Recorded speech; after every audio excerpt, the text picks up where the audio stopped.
tweet from Pope Francis tonight: Jesus intercedes for us each day. Let us pray, Lord, have mercy on me. Intercede for me. For the EWTN News Nightly team, I'm Brian Patrick on this Monday, March 2nd. Thanks for joining us. The story of a boy trapped in his body for more than a decade remains on the New York Times bestseller list for 6 consecutive weeks. Ghost Boy is the story of Martin Pistorius, who at age 12 contracted a mysterious disease. He was wheelchair-bound and couldn't speak for 12 years, falling into a coma-like state.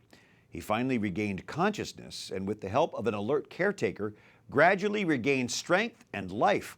Martin still cannot speak, but he can communicate very well through a computer. Catherine Szeltner spoke with him by Skype about the years that he spent trapped in his own body.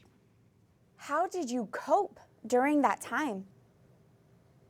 Escaping my reality was difficult, but I was able to develop some coping strategies to help pass the time and basically to keep my mind busy.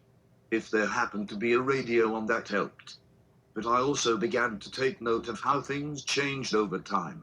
Everything from how the seasons changed to things as simple as watching a wet floor dry, watching how the sun moved across the room and how the light changed. Another favorite of mine was if there happened to be an insect of some or other kind, and even better, more than one, then I could pretend they were racing each other. But by far my most effective coping strategy was to escape into my imagination. I would literally live in my imagination. I'd have conversations with myself and other people all in my head. I'd imagine I was doing all sorts of things.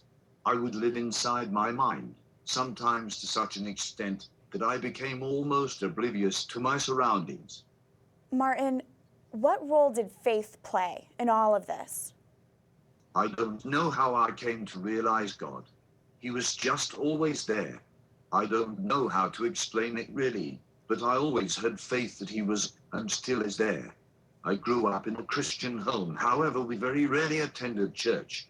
This, combined with the path my life has taken, meant that I never really learned the formalities of the church. Perhaps it is because of all I have been through, I became very close to God. There were many, many times where, in some sense, I felt utterly alone, even if there were people around me. However, I always seemed to pause when making that statement, because while a part of me experienced the extreme loneliness and isolation, another part of me always felt the presence of the Lord. Through everything I went through, I prayed for help, strength, and forgiveness. I gave thanks for the blessings I had, and especially for the prayers answered, even if they were as small as someone moving my body into a different position that alleviated the pain.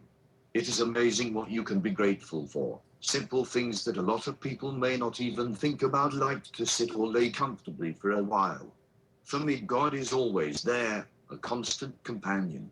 And yes, I believe had it not been through God's hand, I would not be where I am today. If I stop and think about everything that had to happen and the odds of that happening, then there is no doubt in my mind that that could only have happened through divine intervention. So when people hear of your story, what do you hope they take away from it? Through everything, I've learned that everyone has a story, their own struggles, challenges, and insecurities. I would tell people that there is always hope, no matter how small, to treat everyone with kindness, dignity, compassion, and respect, whether you think they understand or not. To never underestimate the power of the mind, the importance of love and faith, and to never stop dreaming. Martin Pistorius, thank you so much for joining us today. Your story is an inspiration. Thank you.